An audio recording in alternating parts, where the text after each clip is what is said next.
Hi, everybody. I'm Joe List, welcoming you to the Mindful Metal Jacket podcast. We're back. Took a bit of a hiatus. Happy to be back. Happy you've stuck with me. So many people reach out and tell me how much they love the show. I really appreciate it. If you're interested, only if you're interested, don't get mad at me. We started a space for a little bonus action over at Punch Up Live. Go to Punch Up. I'll put the thing in the description, whatever. I won't. I don't know how to do that. My friend Lex will.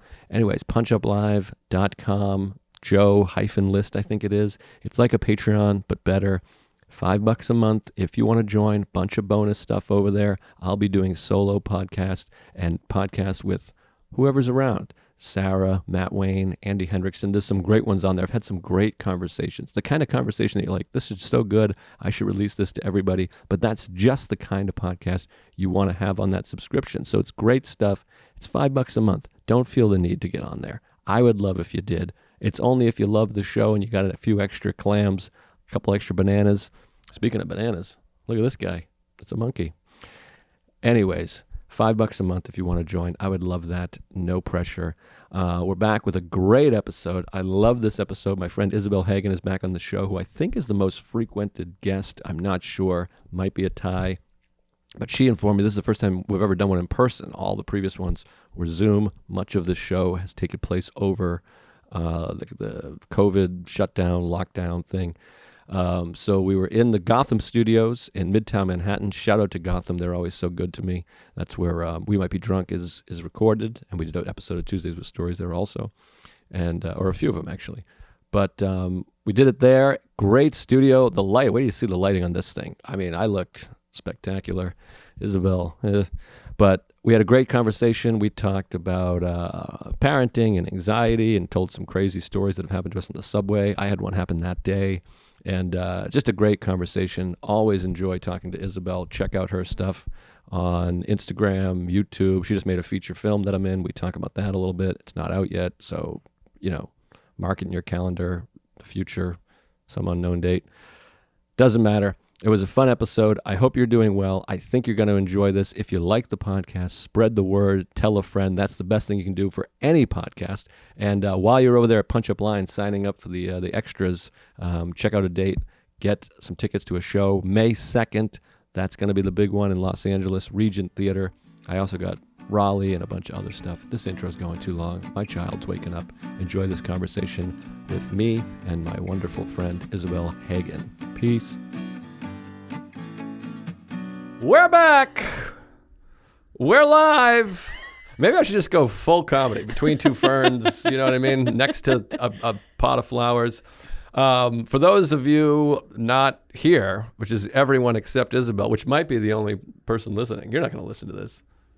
No. But you look at the comments? No, sometimes I listen. If I think I said something stupid, then I'll go listen for it. So you always listen? And then I look at the comments, and they're usually like, most boring guest ever, like she stinks. No, not on this podcast. This podcast has very positive comments. Oh, okay. And on this podcast, if someone gets mad, it's at me, and I read the comments on my own YouTube and on this podcast because they're usually quite pleasant and nice. Right.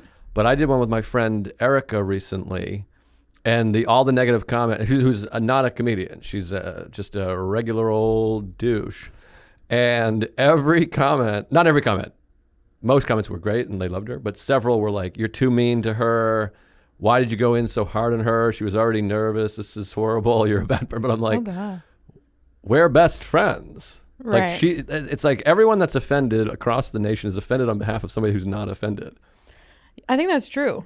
Right? I think that's yeah. Well, this is my first time doing the podcast in person. I've only ever done it like on shitty Zoom. Is that right? Yeah. Oh, wow. And have we met in person? We've never met in This is crazy. But wait, I had a thing to say and then it went. Oh, that's my fault. Okay, wait. But you were saying the comments are... Do you read all your comments though? The mean ones too? I read the ones on my own YouTube. I don't read Tuesdays with Stories comments, and I don't read, do the regs. I won't read those. Yeah. Anything where it's like I'm being compared. On my show, particularly this show, which is like a mental health show, most people are like, this really helps me and I like you. Right. But all like ball busty podcasts and those ones I won't read. Yeah, I can't do ball busty podcasts because I'm not funny, and also I just can't handle the energy. Oh, So- sorry. I feel like I bust your balls a little bit. Well, you can bust my balls, but it's not a ball busty podcast. That makes sense. You know what I mean? Now I feel like we lost the thing, though. You've only done Zoom. Did that have anything to do with it? Or was it the comment thing, my friend, people being mean? Oh, well, it was going to lead into my genocide story. Yes, please. I That I shared a was genocide saving. story off there, which I told on Tuesdays with Stories I could tell here, but I want to hear yours. So mine is, now I'll post clips, and then I don't think I'm a very like edgy comedian in general. Yeah, you're not trying to be I'm not trying to be edgy, and I don't think I generally like offend people with a lot of my jokes. Not, I don't know, whatever. Yeah. But I've been just like reposting old clips, so I don't like, cause whatever. Of course. And so I reposted this joke I have about like my friend wants to have a kid because she's like, what if my kid's smart and solves climate change? And I'm like, well, you got to stop sleeping with idiots first. Like, go raw dog a scientist, whatever. And I'm like, every time she fucks a DJ, I'm like, so it's like really a dumb dig at DJs and just like at whatever. So then this one person reposted it and said, like with the embarrassed emoji, like, this is a genocide eugenics joke, like saying that you should only breed like children who are like genetically superior. And I'm like, first of all, oh, wow. I guess I get the eugenics part. Like that is technically what that would be. Right. But genocide? Like there's nothing about genocide in the joke even. I'm like, what is this person even talking about? Well, I don't know if you know this, and I don't want to get too political here on such a mental health podcast, but people really these days in the last few years love to take a word that means a thing and just totally toss it out for anything. They'll just throw it out there for anything. Right. And genocide is being used quite liberally in ways that it doesn't really make sense to use it, including my story where a woman said, enjoy your cup of genocide, because I went to Starbucks. And I doubled down on my Starbucks ever since then, because evidently Starbucks is participating in wiping a race off the planet. Look, all corporations, you're wearing New Balances. I think they supported like Steve Bannon. Like, what are you going to They do? were like anti-Semitic, so I'm balancing it. I got Right. my Starbucks, who is killing Palestinians, and New Balance, who hates Jews. Yeah. And Levi's, I'm sure, did something, and I don't know. Who knows what they did? Is that Levi's? Is I that don't funny? know. Yeah. I'm Is sure that they bad jeans? No, I just like Why saying is that I'm funny? sure they did something. Oh yeah, That's absolutely. funny to me. Well, Not I like, also I know I sound more and more. I don't want to get political. I sound more and more conservative, but like, are you necessarily evil if you were really successful? No. And I know I said earlier, like, of course they're bad. They're Starbucks are, but Right. like, I do think probably like most corporations that are able to grow that much, there's a lot of like sinister stuff at play. I always just assume, but no, you're not necessarily evil if you're successful, especially as an individual. Right. I think there's definitely more nuance there. For corporations, I think like preferably. But Starbucks, I love Starbucks. I'm very defensive of Starbucks. I believe they pay like livable wages. Didn't their people unionize, or they tried to and they rejected it? Maybe they were bad. Maybe they're bad. I don't know Read anything. anything. Yeah, I don't know enough. I don't get political not because I'm trying to be like, oh, I don't get political. I literally just don't read enough to like have a like nuanced, intelligent take on anything. So I don't want to like misspeak. That's how I feel, and this goes more into what we're usually talking about on here. Is that sometimes you're like, I read half a thing. I think Starbucks is okay, but I like them. Lululemon's bad. That guy's But now they're good or something because Oh, of like is the they whole good? body positive. I feel like I heard they were good now. Well, some body positivity, I think, is bad too, because I've said this for years and other people have pointed it out. And I know I sound like the worst person in the world, but they're like, no, that's beautiful. But you're like, right, but you got to be careful because you'll die. Well, I'm not getting into this with you. This is the type of thing where I would like go back and listen and be like, fuck, what did I say? Like, what? Yeah. Maybe we should just start the whole thing fresh. This is the worst 6 minutes of podcasting. Anyways, it's great to see you. Great to see you, Joe. And then something else you were going to say about comments. My friend Erica. I just asked if you read the comments, and you said you read some of them. But you were going to say something you lost, and I was hoping it would come back to you. Well, I do read. I was just sort of going to tie that into like, I do kind of read, most of my comments are either just like women aren't funny, which I don't take personally. Right. Makes me angry because I'm just like, come on. But it helps the I was going to tell this other thing where I feel like comments, you almost hope you get a fight in your clip now. Yeah. Like I had an abortion fight in my clip recently. I've like had someone a few of those in real life with my wife. Hello, folks. Now, of course, I'm pro-choice, and I'll get political and say that. I also am pro-choice. Yes. And someone somehow decided to write like, abortion is murder on one of, and someone decided to like be like, no, it's not. And I was like, this is like the holy grail of like algorithm engagement. Because now I'm getting like these long arguments of this thing that no one's ever going to agree on.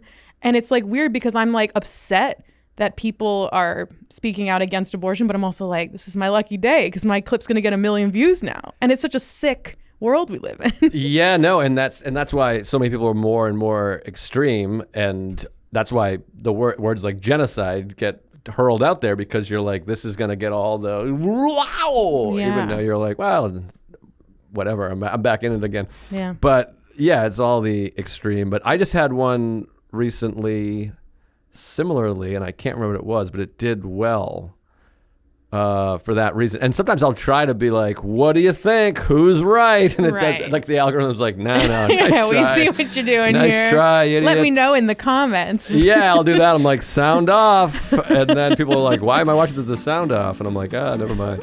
Ladies and gentlemen, this episode of Mindful Metal Jacket is brought to you by Factor. You don't want to spend your whole day figuring out what to eat, do you? I know I don't. Going to the grocery store, I won't even step foot in there. I don't do it. I won't do it. Waiting in long lines, cooking and doing dishes? Let Factor help. Their ready-to-eat meal delivery sends chef-prepared, dietitian-approved meals straight to your door. This is exactly what I need in my life. You know me. I struggle with diet. I have the worst diet ever. Factor is coming through huge for me. All you have to do is heat them up in the microwave or skillet for 2 minutes, and you've got yourself an awesome meal. I love it. They send me this stuff. It's the best. It's exactly what I need. Like I said, I need healthy stuff. I don't know how to cook. I don't have time to learn how to cook. Well, maybe I have time, but I don't have patience to learn how to cook. And they send it to my door. I take it out, I pop it in. It's delicious, it's refreshing, it's healthy. They have vegan, vegetarian, keto, calorie smart, and protein plus meal options. No matter what your goals are, Factor can help you get there. Head to factormeals.com/metal50. Use code METAL, METAL 50 to get 50% off. That's insane. That's code METAL50 at factormeals.com/metal50 to get 50% off. Do you find a level of misogyny in that? Because I try to talk about that. I've had a lot of women on the show. I'm friends with a lot of women. I'm a progressive guy. It's not easy for men, by the way. If you're not friends with any women, you're like a misogynist piece of shit. This guy has no female friends. If you're friends with a bunch of women, it's like, this guy's trying to fuck all these women. Look at this guy. I don't think I've never heard the argument that if you're not friends with women, you're a misogynist. Oh, I've heard both. Huh. I've heard like racially, like if you don't have other friends of other races, it means you're racist. Yes. But I feel like if men aren't friends with women, and you could argue like, well, he's just, he has boundaries, or he like whatever. Yeah, but like in general, if you were like, because who do you become friends with? People you like. If you're friends with someone, it means you like them. So if you don't have any female friends or male friends or black friends, it means you don't like any of that group. Right. Essentially, right? Oh, that's the way it's perceived. It doesn't necessarily mean that. I'm not saying that's the case. It's because it's also just who you're around, what's your environment. But I feel like it's, for a woman, like I have a lot of male friends and a lot of like close male friends. Which I think most women do. Yeah, but I also feel like now, as I get more and more like I'm very like locked down in my own relationship, and like in the past I've had problems with like blurred lines of male friendships. So for me, it's almost like this noble thing that I'm like investing in my female friends more now, right? Rather than like male friendships. Oh, that's why you don't text me back. I text you back. I know, it was a joke. That was supposed to be like a... Oh, see, this is why I'm not good on ball busting podcasts. Yeah, I mean, that wasn't even ball busting. But... that was just like a joke that I thought you would yes and. I'm like, you make like a stupid joke. I'm like, oh, fucking ball buster like, over there. Not really. But what I was going to say is, so I've done podcasts with women or backstage stuff with women where every comment You've done backstage stuff with women? Yeah, I make them blow me for stage time. Is that not good? If they want a guest spot, they have to suck me off.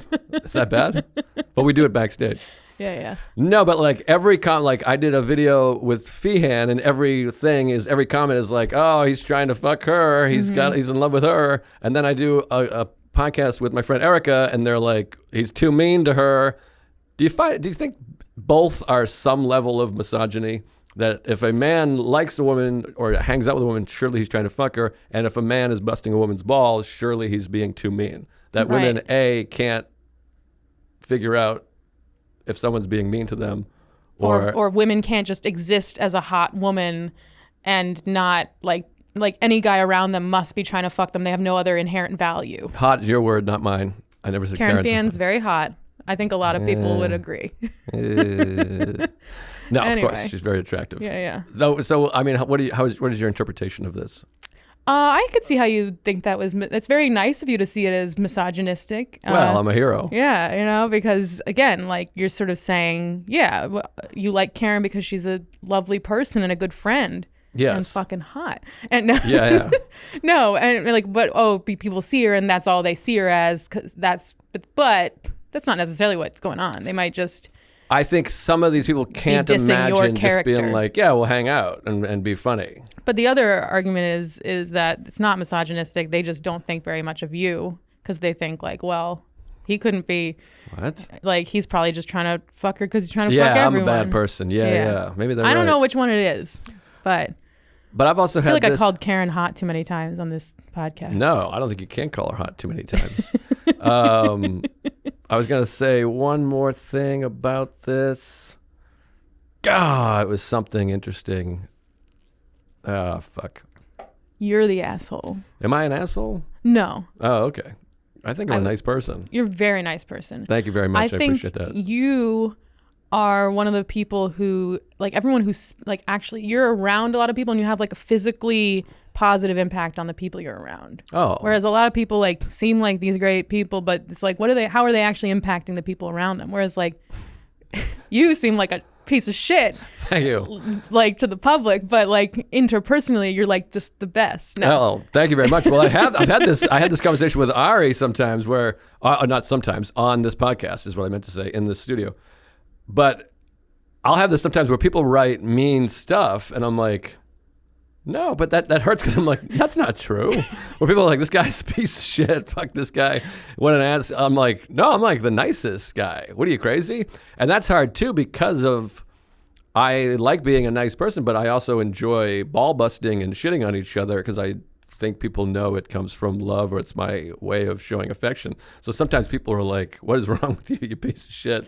And I'm like, oh, well, right after that, I like bought them lunch and talked about how great they are and we went. But it's not as funny. You like tell all your friends you love them. Like you're very, you're very you get vulnerable with your friends, which I think is nice. I try to be. I think that's important. Don't you think? I do think. Just in general, don't you think sometimes? I do. Are you good about that? About reaching out to people, texting people? I'm not as good as you are. No one is. I feel like you almost like, because I'll just like get random check-in texts from you and you kind of talk, like you made it feel like, oh, I can do that to Joe now. Like I can check in on Joe because he checks in on me. Yeah, I like to be checked in on. Yeah, and it's just like a nice thing that I don't think a lot of people do. And like I'll text a friend like, hey, like how's it going? And they'll be like, what? Like, you want to hang out? I'm like, no, I don't. Like I just want to. I don't ever want to hang out. I just want to keep this surface level via text. But no, I'm not great at reaching out. It's something I got to be better at. I also like I'm a very angry, hateful person at home. Yeah, I think we're very similar. I stew too. And then I see someone and I'm just like, oh, I love them. Like whenever I'm actually with someone, I like love them. And then whatever I imagine in my head, it's like I do this with like lots of different people and people I like love, people I don't care about. Like I just like, they get like big in my head and then you just see them. And it's the same with like even someone I really dislike and we've had like a spat or a problem, even seeing them, I'm always like, oh, like usually, unless they're like a true monster, which I don't actually know any like true monsters. I'm like, I love you. Like, you're great. Yes, that happens all the time. And there used to be a great saying for that, some saying that was like perfectly said that. But that, I think that's true on a greater scale too. I mean, like that's what racism and homophobia and Islamophobia and xenophobia and all the phobias are very similar. Like a lot of people that hate groups just have never been around these groups ever. Right. And then when they are around them, they're like, well, I guess that guy's not bad. I mean, there's plenty of people that are like, that I know personally who are like fucking blacks. And then I'm like, what about Bob, Steve, Mike, and Dave? And they're like, well, not them. Right. You're like, but these are all the black people you know. Right. So what are you basing this on? It's like an idea in your head. Yeah. You're just talking about like a news story or something, or vice versa, not just any race, any gender or whatever. So I think it's similar if you're not, once you're around these people, people that you don't, that you know, I'm no longer talking about generalizing, but like people you know who you have resentment towards, and then you hang out with them and you're like, I fucking love that guy. Yeah. I've done that many, many times, and I'm sure we've talked about it. Spent hours just ruminating about something somebody did, and it feels like they did it to me. And then you have a moment, you're like, oh, that had nothing to do with me, which is the nature of most suffering, I feel like. Yeah, and then you can flip it, and sometimes now I'll have the moment where I'll do the thing that I was so mad at someone for, like not texting back soon enough, or like some sort of passive whatever. And I'm like, oh, well, I didn't mean that personally. Yes. So I definitely shouldn't take that person's like whatever disorganized mess that they're going through personally. Yeah, that happens all the time where someone's like, but what about when you did that? And then you're like, well, that was different. And then in the middle of it, you're like, but how was that different? Like even like piece of shit behavior. Like I had a woman, I was boarding a flight recently and they had already called her group, I guess. But I was like in her group, but she didn't know that. I got upgraded, so I was in business class because I fly a lot. No money, just fly a lot. That's well, now I have money also, sure. But I felt like I had to say that all the time. Yeah. But she was like pushing me. Like she was like, oh, she was like physically like, and I was just like, do you want to go ahead? You know, and she was like, yeah. And I was just like, fuck that woman. You know, I was so mad at her. But I have like been anxious and even like pushed someone out of my way in moments. Right. And it's like I could totally just be like, you know what, that woman was probably just stressed and like she's a ball of anxiety and whatever. Well, this happens all the time, and it happens a lot in our business too, but again, in general in life, where when you're mad at someone for sneaking up before it's time to board, what you're really mad is you're like, well, that's where I want to be. Right. But the only reason I'm not doing that is because I'm self-conscious that everyone else is going to hate me, where it's like, I want to be first. And I think I should be first, but I don't want the other people to not like me. So then you're like, this guy's a piece of shit, but he's just doing what you actually want to do. And I think that happens a lot in our business too, where people are mad that somebody got something, but what they really mean is they think they should get it. Right. And also like, well, maybe she's better, this woman who's pushed me, because she has the confidence to just be a piece of shit and not care what other people think and just do what we all want to do.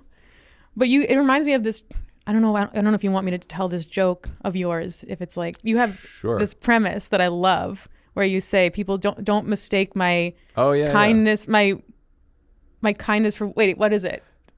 Some people say, or the saying is, don't mistake my kindness for weakness. If you're too nice, people think you're weak, but I'm the reverse. Don't mistake my weakness for kindness. Right, because it kind of takes courage to be kind. Right. Like I always try to talk about this, and I've never successfully made it funny, but just this idea that like I'm too self-conscious and insecure to like help someone who needs help. Like I'm like, well, they don't want help from me. Like I'm a loser. That's so funny. I've had that same exact thing. Oh, I got to tell this story that just happened that was fucking wild. Like I just had a crazy thing happen. Really? Just like a couple minutes ago. Yeah. Like in this room a couple minutes ago? No. Like right before I met up with you. But I guess I'll just tell it real quick so we can get back to the topic. But similarly, I was on the train and coming here, and of course I had my AirPods in, which are now like noise canceling, and I was listening to some, Buddhist shit. But then all of a sudden I just heard everyone screaming like, oh my God, and like jumping up and down and running. So I thought there was like a fucking shooting, because all of a sudden I was like, ah! And so I kind of like jumped up, cracked my head off the little thing because I was standing right underneath the handrail, whatever they call it, straps. And then I realized someone outside had like fallen between the train and the track, like their leg went down. So then I like went, I mean, first of all, I was somewhat relieved that it wasn't like a mass shooting. Right. So this all happened in a matter of seconds. So then I was like, oh, let me go help them. Because I just saw like two women like pulling somebody. And when I stepped off, the lady had like gotten up and out. Like she had just pulled her foot out. It was like her foot fell. And then the doors like started to close. So I had to like, like get back on the train. And like the doors were like closing on me. So I got back on. And then as I was leaving, I could see like she was being helped or whatever. Okay. Which is also just a funny New York thing that like, it went from everyone screaming, oh my God, to this woman almost falling on the tracks and dying, to the train just being like, all right, all aboard, here we go. Yeah. But anyways, it was scary because, you know, you're in New York, you're in a crowded subway, all of a sudden you just hear screaming and oh my God, and everyone pops up. You're like, what are we doing? Especially with headphones in. Oh yeah. And so then I thought like, I should go help. And then I was like, there's other people there already. I don't know. It's just too many. Because sometimes people want to help. You know, what if part of it is we don't want to look like those people that are like, I need to help because that's already taken care of. Right. But then there are people who are like, I want to look like I helped. That's what I mean. It's also funny in New York because you do just have these like intense experiences and then like I was on the subway once and this guy was sitting and he just collapsed off of his seat and like started seizing. And he might be dead. Sorry, I laughed because the way you said it. He started seizing and like, and actually like no one really knew what to do. And then finally this one guy was like, oh my God. And he like rushed over and like helped. And I was like, oh, that's what we all should have done. Right. And then everyone started helping him. And like we pulled into the station and like everyone was like, you know, stop the train. Like this guy needs help. And like he had like a mob of people. So like I knew I didn't. And I was getting off. So then I just like basically witnessed a guy like maybe dying and then just like went and like did my show. You know? Sarah and I talk about this a lot, and we've both had it as a premise at different times where her example was, and this is true and crazy, she was walking to work and she saw a guy jump off a building. Like she was there, like before anybody, like heard the fucking and then just went to work and then like kind of forgot to talk about it. Yeah. And I had a similar thing where I saw in Union Square, you know, when you're walking Union Square East, you walk on the sidewalk, like the park is like raised. It's like up high. It's like eye level. And there was just a guy like shooting heroin or some kind of needle into somebody's eye, like the pink of their eye. And I saw it and I was like, ugh. And then it like 2 days passed before I was like, oh, you know what I saw? Somebody's shooting a needle into somebody's eye. Right. Where I always think about this, like my parents saw that in Whitman, Massachusetts. That's all they would talk about for like 6 months. But I was just like, oh, I forgot. You got other things going on. And another example, also in Union Square, Sarah and I have told the story a million times, but Sarah and I saw David Blaine doing like close-up magic. This is years ago. And I love magic. And then we heard the train coming because it was right upstairs. And we were like, we got to get the train. Yeah. It's going to be like 17 minutes. And so we just left. And it's like people would pay, you know, $4,000 to watch him do. Yeah. But anyways. But waiting for the train. If you miss one, it's like it could be 15 minutes. Exactly. I don't want to be late. Right. But anyways, you're a good person. I'm a good person. But the reaching out to friends, I try to tell people this. I'm like, and I try to make a good habit of it, and I'm not perfect, but anytime you think about someone, like you're watching a movie, it reminds you of somebody, or because all the time I have memories popping up. I'll just text him and be like, oh man, I was just thinking about Aruba that time. That was crazy. Or, oh man, I just remember we made that movie. That was fun. And I think it's good to just let these people know because eventually they'll all die or you'll die. But then I have the thing where I'm like, but if I text this person now, then I'm going to be texting back and forth to them on my phone. And I don't want to be on my phone because I'm trying to watch this movie. I have had that also. And it is a frustrating thing because I check in with a lot of people and then it does. Sometimes you do get stuck and you're like, and then what happens to me, I don't know if you're similar, like when I'm waiting to hear back from someone, I'm like, they're going to write back. So I'll just look at my phone until then. And then you're sucked in. That's why phone calls are better. But nowadays, phone call, it's like you're ruining someone's life if you call them. I feel like so many people have jokes about that. Like, you got to text me first. You know? Yeah. I think Gulman was the first one I heard. You text me see if I'm even accepting phone calls. Yes, exactly. He's so like, good. The phone is a seldom used app on my phone. I just listened to that album on a plane recently. He's so great. The best, yeah. Past guest. I think you have the record for most appearances, by the way, even though this is the first in person. Really? Well, you're available. Well, I remember what I was going to say. Because you were talking about, you were digging at me for that I like have nothing going on. Sorry. Because he's a fucking asshole. But yeah. You have a lot going on. You made a film. Well, the thing is, I have so much going on. Like I'm a very busy person, but I also I'm so free. Right. That's the weird thing about showbiz. Yeah. Like I even have a joke about how like I shouldn't be dropping my laundry off because I'm not that busy. And like I mean it, but then I also like I'm doing a lot of stuff. And it's just this weird like duality of like I'm so busy but I'm not doing anything. Like the old thing, if you need something done, give it to a busy person. What does that mean? I mean, it's like busy people get more done. Right. Like the busier you are, the more you get done. I don't know if it applies, but that's just a thing I remember hearing. I'm very productive, but like in a very haphazard, messy way. That's kind of how I feel, and that's a weird thing about our business too, is there's no like, or maybe it's just the way I run my business, but there's no like formality to it. So what happens is I'll have like an hour, 2 hours, 3 hours where nothing's going on, and I'm like, I should be doing something. Then we record a podcast, and when this podcast is over, I'll turn my phone back on, and I have like 15 texts and 3 emails, and I'm like, oh, I'm so busy, I'm just swamped. Right. And I got to do another podcast after this. But a saying I like to say, do you know this one, is in nature, nothing hurries, but everything gets done. I like that. That's a nice one, because what I do is when I have 4 things to do, and they're literally like, send money to my accountant, post a reel, text back my manager, and, call my mother. I feel like this fucking full tension pressure until I get them all done. Right. And in reality, I could just be like, oh yeah, here's that done.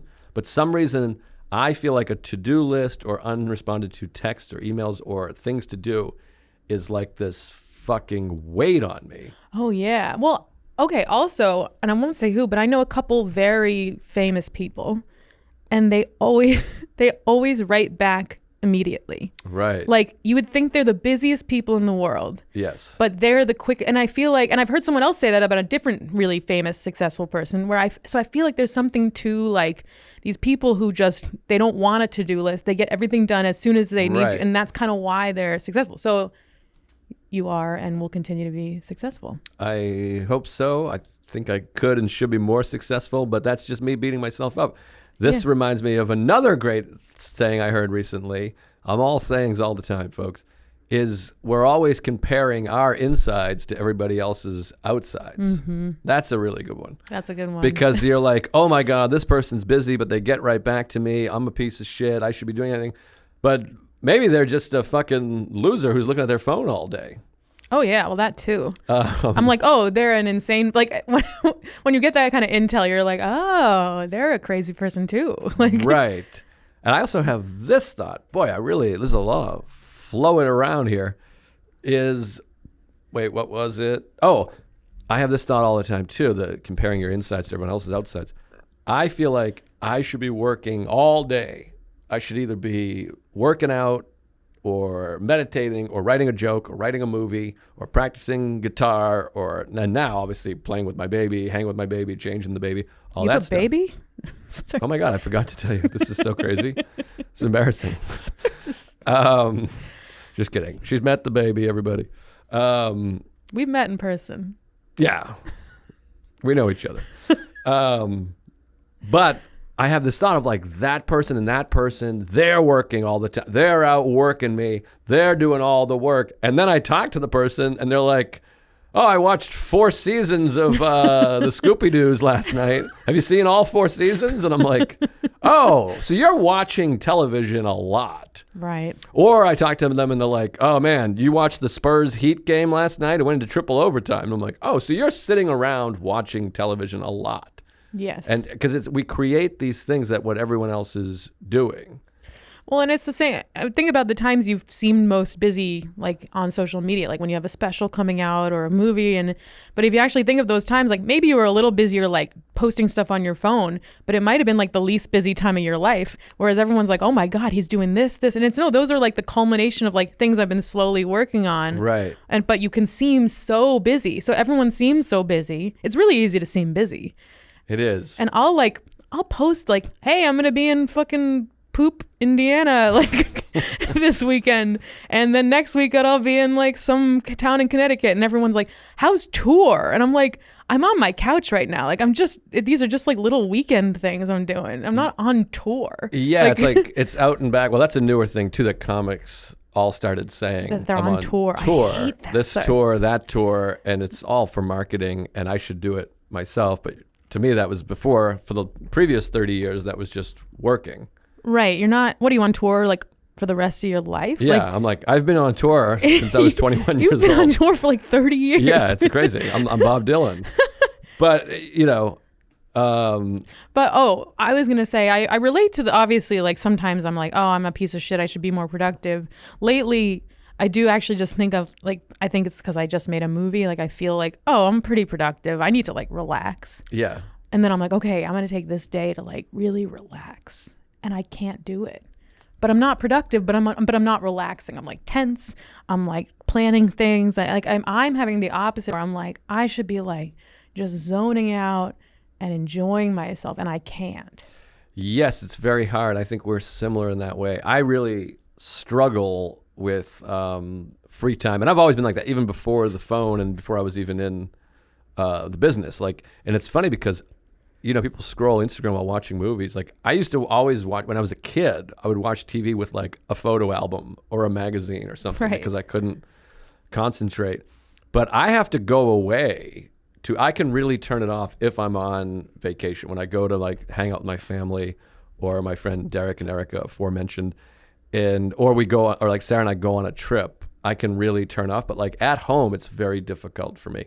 And I think a lot of people are like that because you're like, oh, I should sweep, or I should fucking fold clothes or whatever. Yeah. And a lot of it's just beating myself up. Like I just think, I heard a great thing recently at the thing is I was shooting. I'm shooting all over myself, which is like my new favorite thing. That's great. Because I just constantly, I'm like, I should be doing this, and whatever I'm doing, I'm like, I should be doing that. Even this podcast, which it's like wonderful to see you. You're one of my favorite people. I never get to see you, and we're just sitting here bullshitting, and it'll probably help someone. People will write nice things, and on the elevator, I'm like, I'm so bad at doing showbiz, which is probably insulting. I apologize. Oh no, I don't. But I'm like, people will write like, hey, don't just get your friends. Why don't you get like big guests, people outside of comedy? And I'm like, it's a lot to ask somebody stressful to do a show. Yeah, it's very stressful. I used to do a one-on-one podcast interview style, and I stopped doing it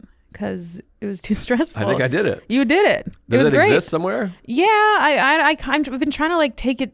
I don't know. Don't look for it. Joe's episode's very good. You can you deliver that like an old, like fat married dude. It's very nice. It was like too serious. I have this. Everything I do ends up. I just want to be like a fun comedian, but then I get really serious really quickly because I start talking about like art and like deep thinking, but I'm trying to like. But I can't help it. Is this too serious? No, this is perfect. Oh, God bless you. Well, I feel this way too. And I tried to do a joke about this. I forgot about, God, because I don't know about you, but like I feel like, and I think we grew up differently in different kinds of families. Although I do want to talk about how I met your mother. Oh yeah. And it gave me a great insight. Oh really? I would love to hear. All right. But tell me. Okay. Put a bookmark in that. All right. But lovely woman, by the way. Yeah, she's great. I have this thing where I wrestle with not trying to sound pretentious, but because like my family, and I forgot I did this as a joke, and maybe I should bring it back. Like in my family, where I come from, not just my family, but my region, the way I grew up, in very blue collar Massachusetts.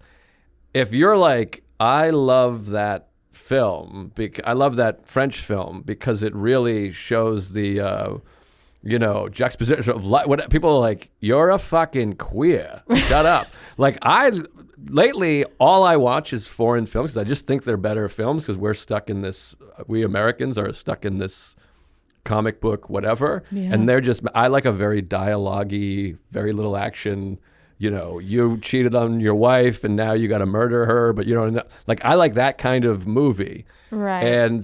But I can't say that to anyone I grew up with or am family with. Yeah. Because they're like, yeah, you think you're fucking better than us? So it's hard to not sound too... See, I try to balance that thing. Right. You feel like you've kind of left your family and your roots and you get self-conscious about like who you've become around them. Yeah, and I also don't want to be that. I don't want to be either. I'm like stuck. Right. You don't want to make people feel stupid.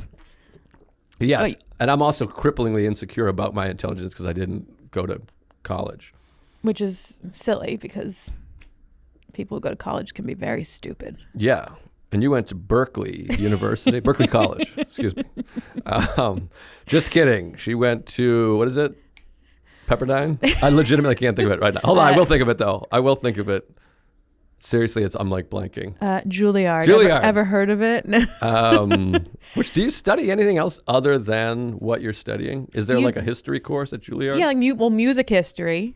And but then, you're not studying like Napoleon. Well, you have to take one humanities class, which is like English class. So we are studying, there's like one class that's not music related, where we're reading like, I couldn't even, we read the Bhagavad Gita. That's good. You read the Bhagavad Gita? Is that the song? No, it's like a In-A-Gadda-Da-Vita. I don't want to misspeak about what, but it seems like you would really enjoy. I think you would enjoy the teachings of the. It would have been funnier if you've heard that song. Yeah, I haven't heard that song. No. I have vast chunks of knowledge that are missing from I know a lot about a little. Yeah. Is that a saying? I know a little about a lot. Huh. That's we're the exact reverse. Yeah. Yeah. But anyway, you just take like English class, but everyone fails it and no one cares because it's all about just practicing your instrument. Right. Interesting. Being better than everyone else. Here's the insight. Oh, sure. First of all, you just made a film. Congratulations. Thank you. You're in it. That's amazing. I am in it. Very funny. And it was very exciting. And it's just, I kept texting you during it. It's really impressive and I'm genuinely like proud of you. It's unbelievable. Thank you. You did it. I did. You wrote, produced, and directed a film, which is like the hardest thing to do in show business. I will say, it was very hard. And like when we were in production, that was its own marathon, but it was like almost like 2 years in the making. So it felt like this, like just these gradual steps. And the only thing I had to do was just not quit. Right. And it happened. Yeah. Some sort of inspirational thing people could get from that. No, it's amazing. And it's an important reminder too, to myself, to yourself, to everybody. It's like, you can't do all the things at once. You can only ever be doing one little thing. This is like a part of like cognitive behavioral therapy. Is like if you want to make a movie or build an extension of your house or paint your house, it's like the first thing all you have to do is like go buy a can of paint. Right. Or with a movie, it's like, it could be as little as telling a friend the idea. Oh, yeah. Opening a computer and writing interior, a house, and then you could be done for the day. Right. But that's a big, feels big. Yes. But it's all these tiny little steps. And so much of the movie was just me like emailing about like freaking like craft services stuff with like my, because when it's like a low budget thing, you're doing everything. It's like, oh, what kind of granola bars should we get? It's like. The cookies were killer, by the way. Oh, good. Yeah. All right. But so I got to have a part in the movie, which I'm very grateful for. And it was shot 4 days after my son was born. It was on Halloween we shot, and he was born on the 27th. So I had a 4-day-old, and I was very tired. And I met your mother, which was an honor, and she said, oh my God, are you terrified? She's like, I was so terrified. I was the most scared I've ever been. I didn't sleep, and it's the scariest thing. And I was like, oh, I can totally understand Isabel now. Wait, you asked my mom if she was terrified? No, those were her talking. Oh. Like I met her and she's like, oh, you just had a baby. Oh, were she was you like, terrified? Are you terrified? Oh, yeah, she's like, I was so scared. It was the scariest thing. I was so terrified. And I'm an anxious guy, but I actually felt like Not really. Right. You were like, oh, this woman. But it did make me realize, like, oh, and this is what's so important when we deal with all these things in our lives, that it's hard to think about being babies or kids and what our parents were like. For me, my parents were like 24 and 22, and it was their second kid. And I don't know, it was on purpose. But so, you know, you're an anxious person, obviously. And so your earliest experiences were being taken care of by someone that was very, very afraid. And so obviously you're taking that in. Two people. It's funny. I never think of my mom as anxious. I'm like, my dad's the anxious one. So That's like, really interesting. I've only met one. You haven't seen none. Yeah. Well, it's not like she was like, oh, but she's the way she expressed it. And I don't know if she's ever expressed that to you or said Actually, she never has. It's funny. I'm interested that she said that to you, because I feel like with me, she's always like, yeah, I didn't have any drugs when I gave birth. It hurt, but then I forgot about it. Like, and I'm like, oh, okay. This woman seems really cool. Yeah, so I'm sure that was that experience. But then when she went home, she was so afraid of something bad happening to you, which of course we're just taking in all of these things and fears, which I realized about my mother. And it's funny because my mother is with now a grandmother to my baby, as she was already a grandmother before. But there's funny things I noticed where she kind of tries to pretend like she's not worried, but it's worried. Like the other day, for example, I put the baby in like a little sleeper that had birds on it. And as soon as I put it on, he sneezed. And I was like, oh my God, are you allergic to birds? And she went, no, he's not allergic to birds. Come on. And that's, in her mind, she's like, I'm cool. You're worried that he's allergic to birds, but I'm here to relax you. But it's ironic is that like, I'm like, no, I don't think he's allergic. That's an insane thought. To birds. It's a joke. And she's done a few things like that before where I was like, oh, we kept feeding him. Like he was eating a lot. And I was like, boy, you're going to be a big, heavy boy. And she was like, don't bring up weight. You can't bring up weight already. Right. And I was like, oh, and it gives me a window into like, this is how I grew up, where anything anybody said was like, oh my God, Sarah, careful. And so you're like, oh, of course. I received all these gifts of anxiety. And it takes seeing her in the context with your son now to like actually see it fully. Right. And you're like, oh, I get. And then of course my father had his own anxiety as well. Yeah. I feel like so much of existing is just like dealing with other people's perception of you versus your own perception too. And like when you really get along with someone, like kind of all the things about you almost go out the window because you're just like fully connecting. Yeah. It's like, it's kind of rare, but that's like what a good friend is. I feel like that's why it's like relieving to hang out with a good friend. But when you're with anyone who like clashes or doesn't get you, all of a sudden you're like hyper aware of all your like things and all of their things, because you're like, well, they're not getting me, but also what's wrong with me that I'm making them am I making any sense? No, you're making sense completely. And it is, because then you end up being like, no, I didn't mean that. And I have that a lot. I feel like that way a lot with my family, which is even more difficult because it's like, oh, I feel like I'm supposed to be deeply connected with these people. Louis was helpful to me one time where he said, no, it's actually quite rare for someone to be like deeply connected to their family. Mm-hmm. You're usually more deeply connected to friends and partners because you chose them. Right. Which makes sense because it is like strange sometimes. I don't know if you've ever had like your family be like, you got to watch this movie or listen to this music or read this book. And then you look at it or read it and you're like, I can't believe you think that I would think this is good. Well, I'm one of those rare people who's very connected to my family. Yeah, I'm jealous. And it's great in a way, but then it's also very anxiety inducing because I'm like, well, they're going to die one day. And also it like, I think because of that, I've invested less in friendships, like, because it's like, well, who cares? I've got my family and like I live near them and like also it's like it skews things in a different way. And sometimes I'm like jealous of people who are like, my friends feel like my family. Like, I don't know. I want like a crew of family. I don't know. But it's like great. I love like I'm so like my parents and I, we like a lot of the same stuff. Like that wouldn't happen. They'd be like, you got to see this movie, and then I would see it and I'd be like, I loved it. Oh like, wow. So your family's in the arts and they love the art. They consume the arts. Yeah. My family's never been like big consumers of the arts. Like I just watched. Did you watch Anatomy of a Fall? No, that's on my list though. I want to see that. I want to see wonderful.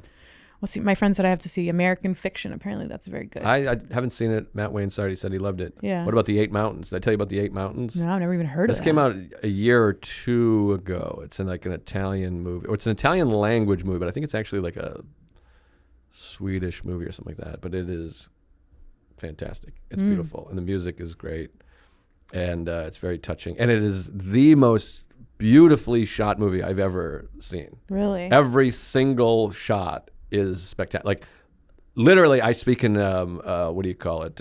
Hyperbole sometimes.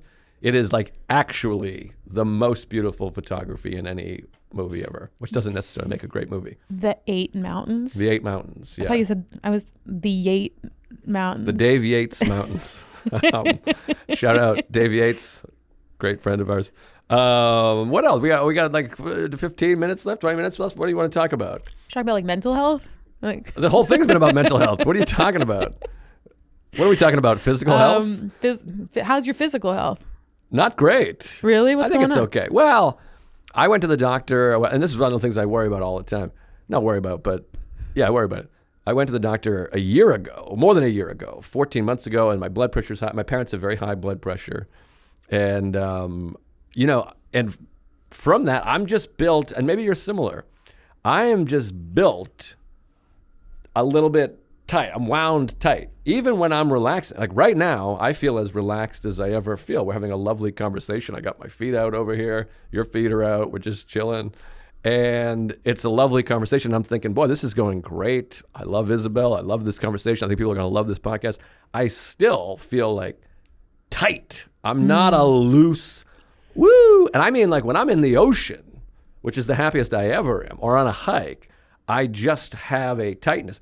Now, obviously, when I'm arguing or stressed out or on the subway, it's even more tight. But my point is just to say I'm just a wound, tight guy. I feel like you're similar. But isn't it an improvement that you're aware of how tight you are? Yes. Because I feel like most of my how life... tight you are. But I feel like... this fucking ball busting. I can't do it. I'm sorry. I have a hard time being... you got to keep it light. I feel like both of us probably grew up not realizing how tight we were for most of our lives. And now at least we're like, oh, we're tight. And I can sometimes be like... and like do that. Yes. And I do a lot of that. Yeah. And I also think that tying mental health into phys, I feel like my mental health problems keep me from being physically healthy because I have trouble like sticking to any kind of like healthy eating routine or healthy exercise because I overthink things and I'll be like, I'm going to work out today, but I got to do this. Like I can't just sort of automate any healthy habits.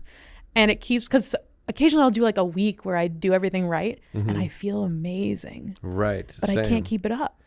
I am the same way. And there's always something gets in the way. Like now I have the baby. I'm like, I like to run. I've always been an avid runner and I still am, but I have to run first thing in the morning. If I start doing other stuff or eat, but now I take the baby over in the morning. So it's like I could run later. So it's just like another kind of hiccup. And I'm good with cardio with sports. If I'm playing basketball or literally any sport, I'll play all day. I have like an addictive personality, as you know.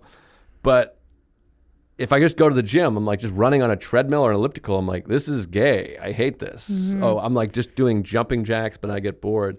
So it's very difficult. And food is like the worst because I go into comfort food and all that stuff. So anyways, I have high blood pressure. Oh, okay. Yeah, I get like self-hating because I also, sometimes if I do like a yoga or I make like a smoothie, I'll be like, look at this stupid like white wellness girl doing your yoga and I start like badgering myself for doing things that are just like healthy. Like yoga is just good for you.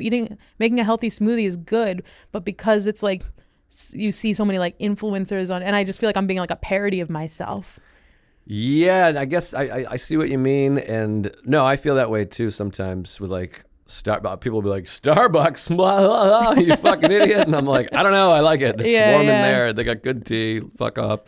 But yeah, it's hard to change habits, obviously. I had Judd Brewer on here who had the great book Unwinding Anxiety, which is like one of the best books about changing habits. And I go to therapy. I think I need to go to like CBT. I've read a lot about cognitive behavioral therapy, which is what I think I need more. What's your therapy game? You still go to therapy? I still go to therapy. It's it's called compassion-based therapy. Oh, I like that. So it's also CBT, but it's about like being wildly like compassionate to yourself. Yeah. My therapy is really great, really helpful. But I should go to them. But I need to like, I feel like my therapist also like gives me a lot of tools and things I could be working on, and I just like don't do it. Right. So I'm not getting the full benefit, but I recognize that I'm like, this is very helpful. And if I was doing all the things, I'd be great.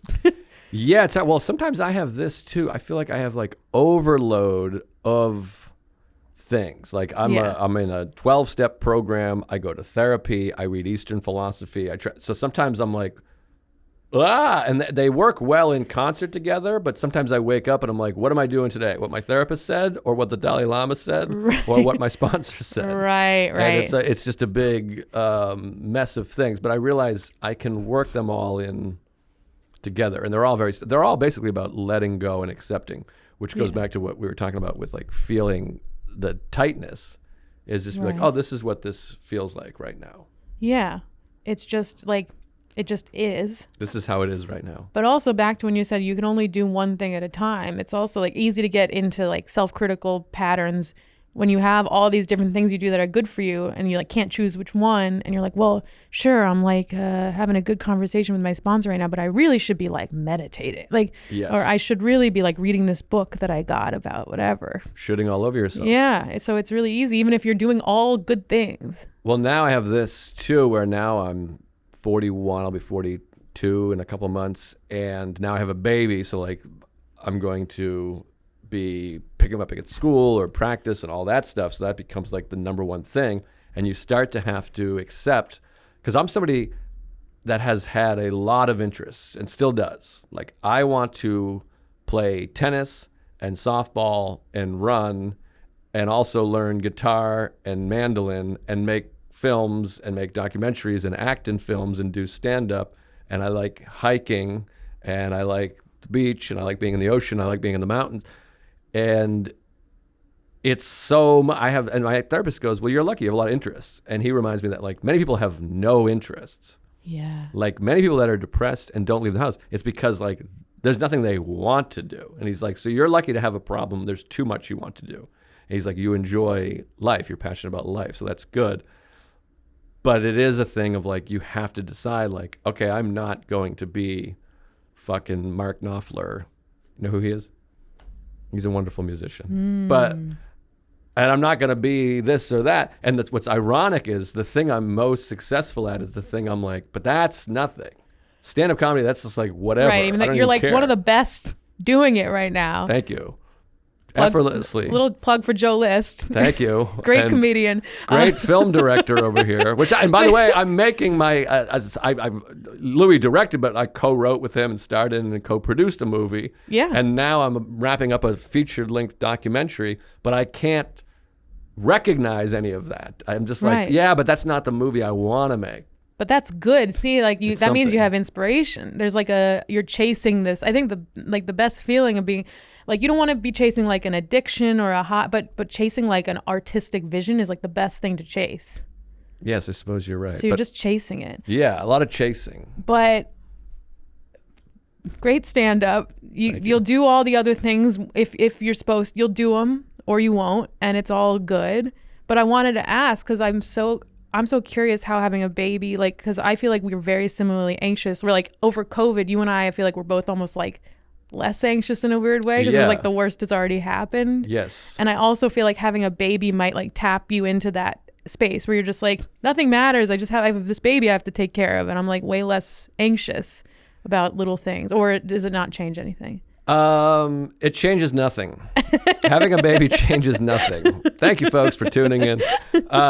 No, well, it definitely, it's a weird age, because now he's like sleeping a lot more, and he's sleeping so on schedule. So you're kind of like, you feed him, and then at that point I try to like be present in a meditative way.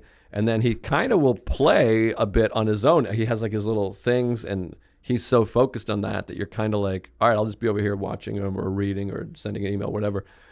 And then he takes a nap. So it's weird, because I'm like, there's still a lot I can do, it slows you down a bit because you're like, well, now I'm just home. And with Sarah goes out and does spots, I'm like, great, I'm home. So I don't have to worry about all that doing whatever. This is what I am doing. So that helps. But I think it becomes much more stressful later when it's like he's talking and demanding much more attention, and then he has school and practice and obligations and PTA meeting or whatever, parent-teacher conferences. So I'm like not in the thick of that like obligation-y stressful stuff, if that made any sense. Yeah. As far as anxiety, like I guess it alleviates some stuff, but also it's like I got to make enough money. Where are we going to live? All that kind of stuff. I got to buy a house. I have to have insurance. But I don't have much anxiety about himself. I don't worry about him too much, which is nice. Like people are like, oh, what's that scratch? I'm like, that's nothing. I don't know. Fine. I don't know if I even answered your question. No, but so it's like different anxieties. It's just kind of been replaced. This is what's interesting, and I've said this somewhere else. I guess we have to wrap up pretty soon, but this is a funny thing is like a lot of people were like, social media won't even matter. It just falls away, man. And for me, having the baby makes me feel more like now I really have to succeed. Before it's like whatever, but now I'm like, I've got to succeed. And we're in a business that relies on social media to sell tickets, to do all this stuff. So actually it turned up the volume on all my YouTube numbers, the views, the subscribers, the podcast. But before it was just like, no one listened. Oh well. Now I'm like, fuck. I need someone to buy this. I need to sell something because I need to make a living. So it's actually, it does crank those things up a lot. Yeah, I mean, some might say like, oh well, then at least you're seeing it like for what it is, which is like a business, and you can like just think about like the numbers and stuff and take the emotion out of it.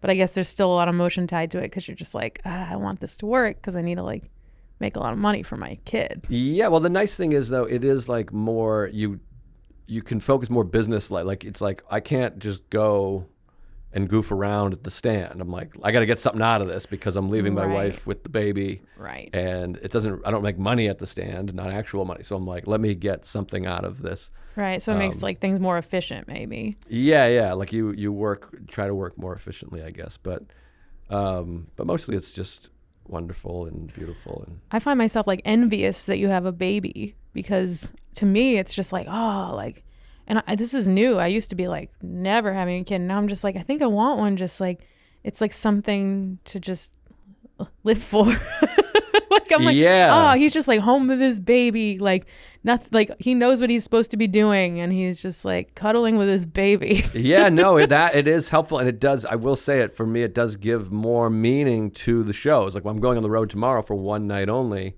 and it does feel like it puts everything in service, which is what, one of the things we're trying to do in like a 12-step program is like, how can I be of service? And so instead of me being like, I'm going to go do comedy so I can, I'm like, let me go make money for him and my wife and for me. So it feels much more valuable. But I do think there's value in comedy, even if you're not making money, to bring some amount of joy to people. Which is an important thing to remember when we perform, is that, and I've talked about this for years, well before I was in any kind of program or meditating, is like, it's easy to lose sight that like, because we're always like, this crowd sucks, this crowd is that, but it's like, it is a gathering of human beings who have taken time, and when they're laughing, you're bringing them an amount of joy. And as we talked about earlier, when they're not laughing, it has nothing to do with you. Probably they're just like in their own head, or they're different kinds of people. Yeah, they're just dumb. Yeah, they're fucking morons that don't understand comedy. But if they're not laughing, it also doesn't mean they're not having a good time. That's true. That's something I've noticed, because sometimes I'll get like especially for me, I get a lot of like musicians coming to see me who are like just not familiar with comedy, and like the crowd won't be as hot, but like afterwards they'll be like, that was so cool. Like, and like they're still having a good time even though they weren't like, Yeah. And or maybe I just suck, but I think like you don't suck. I feel like there's also, we're so out of touch with like what it's like to be a person going to a show. Yes. Like when people are like, wow, like you guys don't like me, huh? Like a lot of times the crowd's just like, what? Like, Yeah. what is he talking about? Like, I like you fine.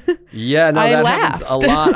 I went to a Ryan Adams show, and I remember he just, I don't know, maybe he was fucked up or going through whatever, but he just kept commenting on like how the crowd wasn't great. It wasn't a great crowd. It wasn't going well, which is also funny because like he's not exactly like that. Like, I don't know. We can't mosh. He's kind of you're probably not familiar with this artist either, but you're just kind of like, oh, I don't know what to do. I love you, and we're hearing the songs that we like. I don't know how to like.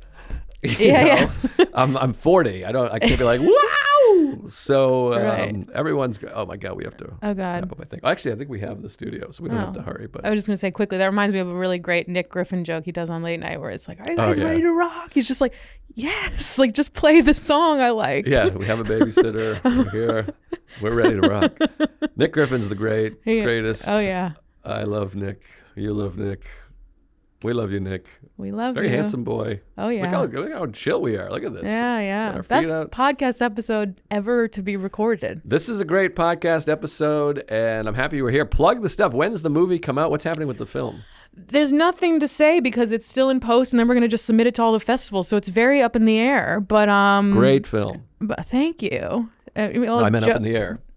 Oh, I just watched that on a plane again. I actually don't think it's great. It's fine. I think it's a fun movie. I love watching it on planes because I'm on a plane, and it's just like it's just like a fun movie. Like it has everything you want in a movie. I suppose so.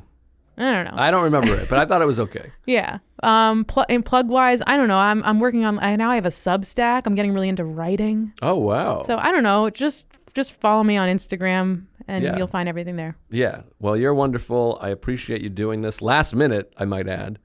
And, Had nothing going on. A great episode. And I have, we got some big people coming up. Oh, there's like a Patreon for this. Maybe we could do a little Patreon. Sure. We could whatever. go eat. We'll eat. Okay, It doesn't matter. whatever. We'll just talk like normal people. But it's not a Patreon. Patreon, I don't know what else term to use for it. It's on Punch Up Live.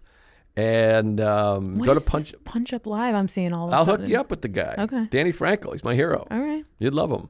Danny Frankel, Punch Up Live. Go to Punch Up Live and you can subscribe. It's $5 a month. You'll get extra stuff. Maybe I'll do a little something with Isabel. There's Matt Wayne is on there, and it's some of it's very funny and silly, and some of it's talking mental health, and no pressure. People get mad at you. They're like, "Oh, another fucking Patreon." You're like, "Well, you don't have to join. You're buying something." I don't know. You're just doing your job by plugging it. Yeah. I'm just saying, you can go on there. You don't get mad at commercials. It's like another fucking product they need me to buy. It's like, you don't have to buy. I do get mad at commercials, Well, yeah. so I guess I get it. It's a bad allegory. All right. Thank you guys. And May 2nd, Regent Theater, Los Angeles, California, and a bunch of dates. Go to Punch Up Live and be kind to each other. Thank you. And thank you. Thank you. You're a good buddy. All right.